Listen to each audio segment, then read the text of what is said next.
Easter is paganism, and Christians should know that. I want to give all honor, glory, and praise to YAHAWAH, BAHASHAM, YAHAWASHI, BAHASHAM, RAWACHAA, QADASH. Double honors to my elders at Great Millstone, taught me the truth of the Spirit. Sing honors to the elect. Peace and blessings be to all the sincere men, women, and children that do consist of the 1/3. Shalom, shalom. What are the real origins of Easter?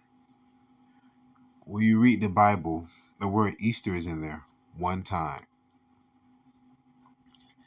But before I proceed to go into that, let's get a better understanding.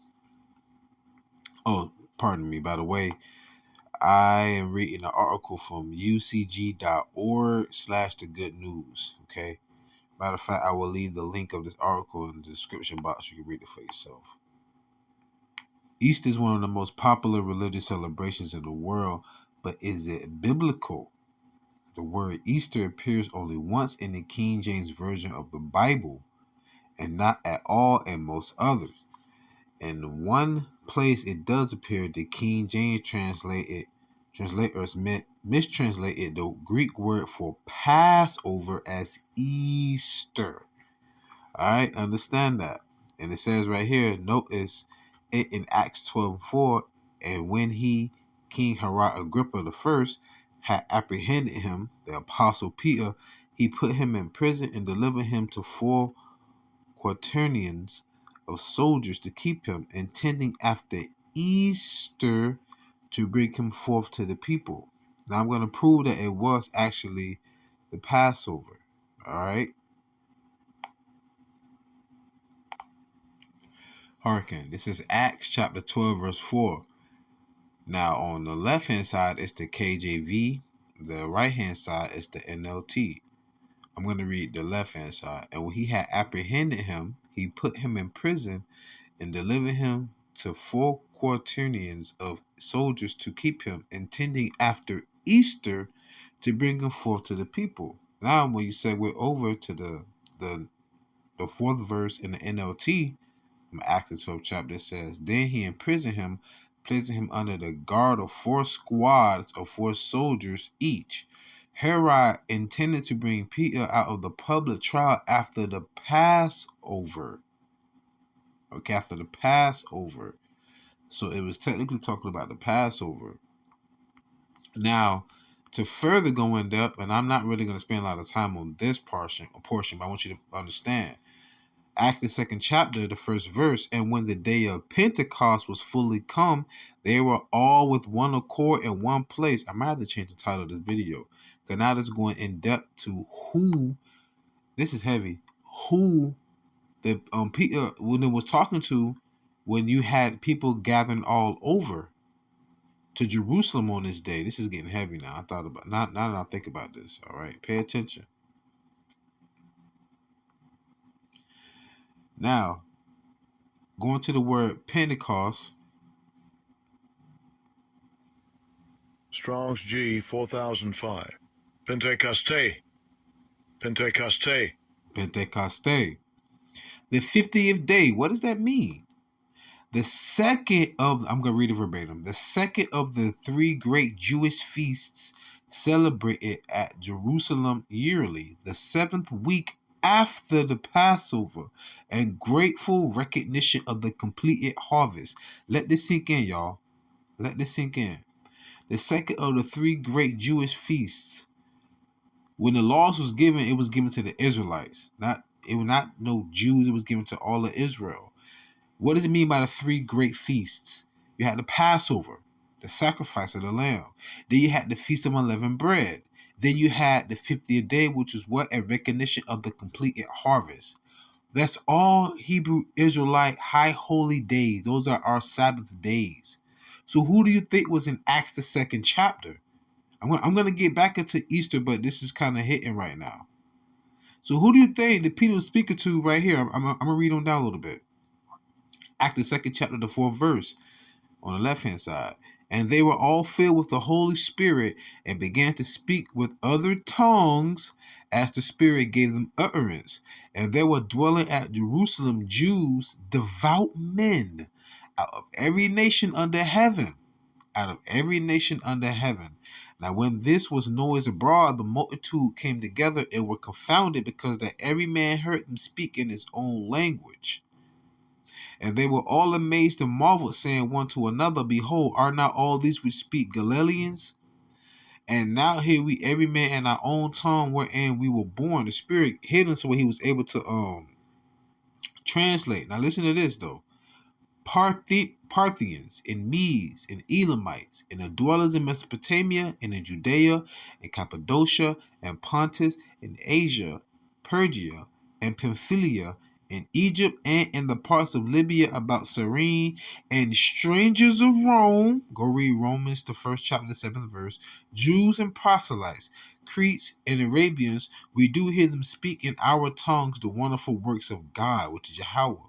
Now you notice how I mentioned all those people, right? All those nations. That's where all the Israelites were scattered. Pay attention, y'all. Pay attention. 1 Peter chapter 1 verse 1. Peter, an apostle of YAHAWASHI, to the strangers scattered. Listen. Pontus, Galatia, Cappadocia, Asia, and Bithynia. Didn't I just mention those same countries in Acts the 2nd chapter?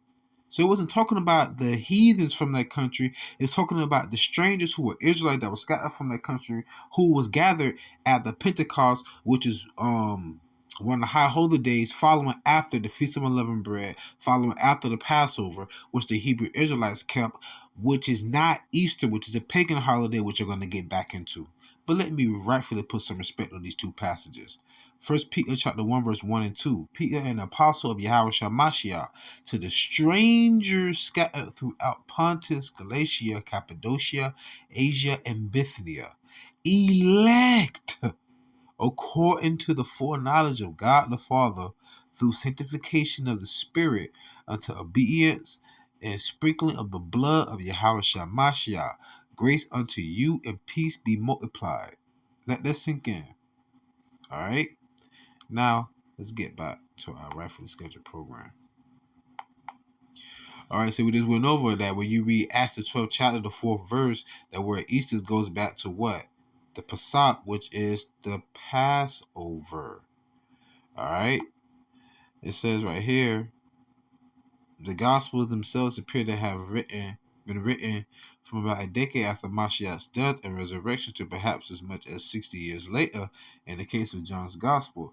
Yet nowhere do we find a hint of anything remotely resembling an Easter celebration. If Easter doesn't come from the Bible and wasn't practiced by the apostles of early church, where did it come from? Remember, Easter goes back to pretty much the Passover, the Feast of Unleavened Bread, and the Pentecost, which would be the 50th week and the completion of a great harvest. All right? Now, the term Easter is not of Christian origin. It is another form of Astarte, one of the titles of the Chaldean goddess, the Queen of Heaven, which you can read in Jeremiah the 7th chapter, the 14th verse. The festival of Passover, held by Christians in post-apocalyptic times, was a continuation of the Jewish feast. It was paganism.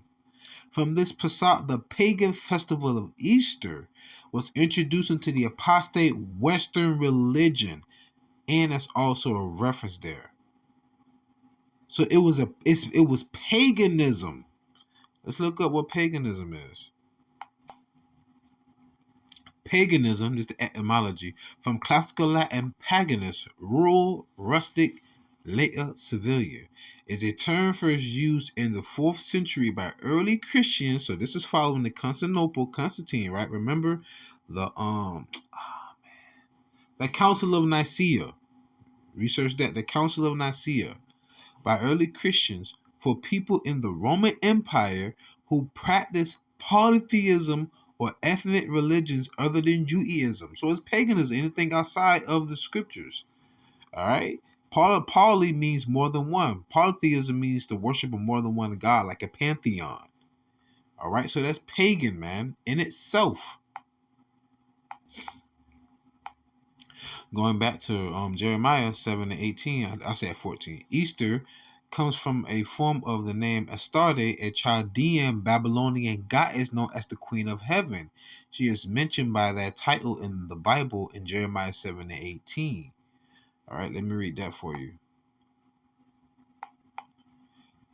Jeremiah 7:18. The children gather wood, and the fathers kindle the fire, and the women knead their dough to make cakes to the Queen of Heaven. These are oblations, people, sacrifices, and to pour out drink offerings unto other gods, that they may provoke me to anger. So this is spiritual fornication right here.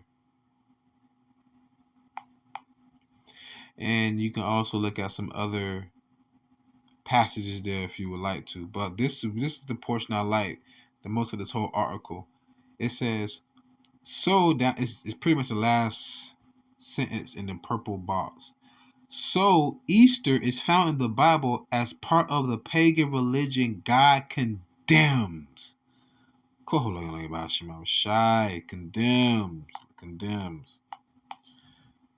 Amos chapter 5 verse 20. Shall not the day of Yahawah the Lord be darkness and not light, even very dark and no brightness in it? I despise your feast days. I will not smell in your solemn assemblies.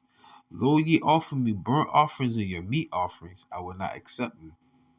Neither will I regard the peace offerings of your fat beasts. Take thou away from me the noise of thy songs, for I will not hear the melody of thy vows, but let judgment run down as waters and righteousness as a mighty stream. Man. So the best way to end it off, you see right here, it gives you the English.